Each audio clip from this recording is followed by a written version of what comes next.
नमस्कार, आप देख रहे हैं 4 PM और मैं हूं अभिषेक मिश्रा। भरत तिवारी के एनकाउंटर के बाद पहली बार भोजपुर के एसपी और उनके साथ कई पुलिस के पदाधिकारी भरत तिवारी के घर पहुंचे थे। उनके परिजनों से मुलाकात की भोजपुर के एसपी ने और इस पूरे मामले से जुड़ी हुई जो सबसे बड़ी जानकारी है वो ये है कि भरत तिवारी के परिजनों पर जो केस दर्ज हुआ था उस केस को वापस ले लिया गया है। और चारों तरफ इस मामले को लेकर काफ़ी फजीयत हो रही थी, काफ़ी लानत मलामत हो रही थी कि एक तो भरत तिवारी जिनका कथित तौर पर फर्जी इनकाउंटर किया गया, प्रथम दृष्टया तो यही मामला लगता है। अब न्यायिक जांच के आदेश दे दिए गए हैं मुख्यमंत्री की तरफ से, तो क्या निकलकर सामने आएगा। लेकिन एक वीडियो सामने आया भरत तिवारी का लाइव करते हुए, जिसमें ये साफ दिख रहा है कि हथियार डाल दिए थे भरत तिवारी ने, अपना हथियार फेंक दिया था और उसके बाद भी भरत तिवारी का एनकाउंटर हुआ।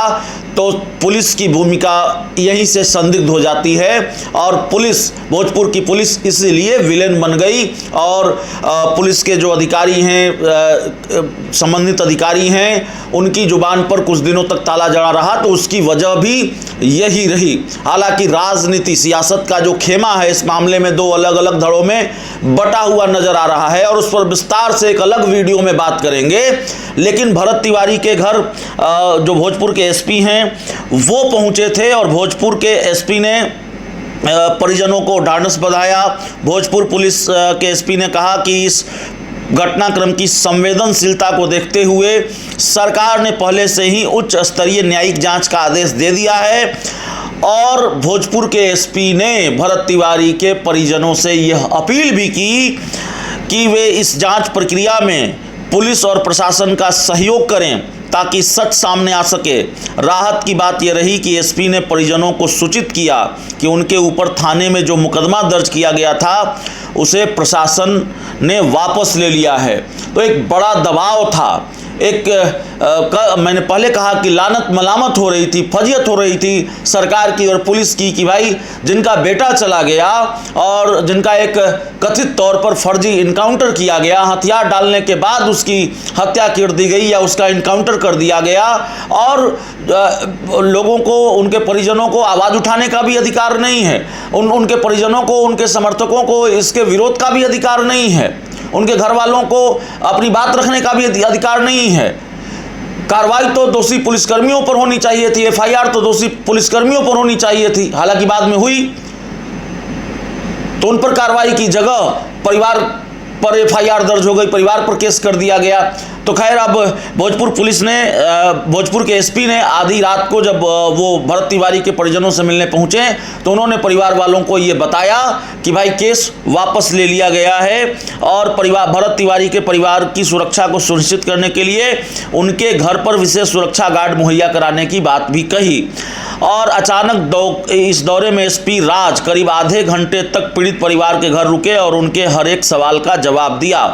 परिजनों से मुलाकात खत्म करने और उन्हें हर संभव मदद का भरोसा देने के बाद पुलिस ने किसी से बातचीत नहीं की, मीडिया से भी बातचीत नहीं की और वो वहाँ से चले गए। तो जाहिर तौर पर जो एसपी है वो वहाँ से चले गए और भरत तिवारी के जो परिजन हैं उन पर जो केस हुआ था उसको वापस ले लिया गया। उनको सुरक्षा गार्ड मुहैया कराने का आश्वासन दिया गया है और भोजपुर के एसपी ने अपील की है कि आप इस जांच में सहयोग करें ताकि सच सामने आ सके।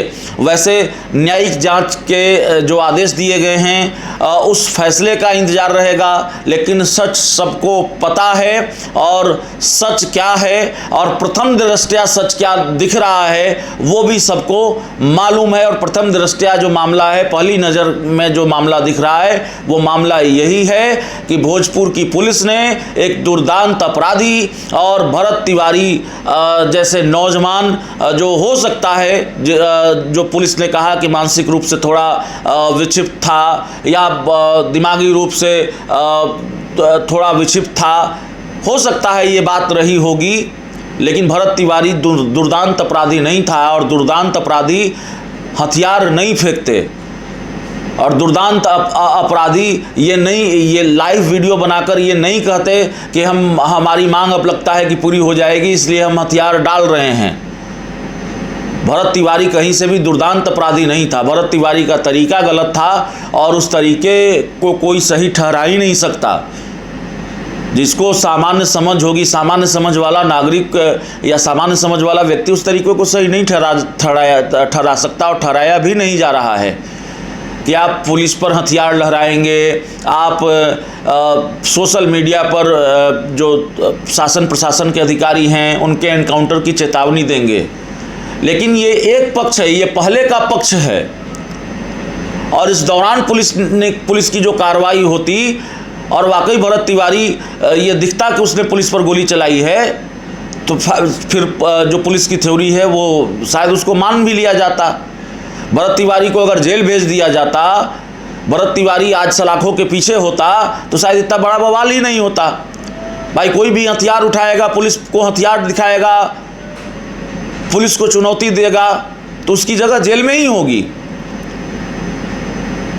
लेकिन एक दूसरा पक्ष भी है कि भरत तिवारी लड़ाई किसके लिए लड़ रहा था? जवेनिया गांव के लोगों के लिए लड़ रहा था। एक दूसरा पक्ष यह भी है कि भरत तिवारी ने हथियार फेंक दिया और उसके बाद उसका इनकाउंटर हुआ। तो फिर ये तो बहुत डराने वाली बात है कि पुलिस क्या किसी को ऐसे ही गोली मार देगी? और यही सवाल उठ रहे हैं। और अब एक तरह से कहें कि सरकार बैकफुट पर है, और हम जो बात कर रहे हैं वो हम नहीं कह रहे हैं, बहुत से लोग कह रहे हैं जिनकी बात हम आपको बता रहे हैं। बिहार पुलिस के एडीजी हैं, बिहार पुलिस के इतने बड़े अधिकारी हैं सुधांशु कुमार, उन्होंने माना है कि भोजपुर पुलिस से गलती हुई है, पुलिस इस मामले को और बेहतर तरीके से संभाल सकती थी। और देश में न जाने कितने पूर्व डीजीपी हैं, पूर्व आईपीएस अधिकारी हैं, उन्होंने इस इनकाउंटर पर सवाल उठाए हैं। तो चलिए, इस पूरी रिपोर्ट में इतना ही। बहुत बहुत धन्यवाद।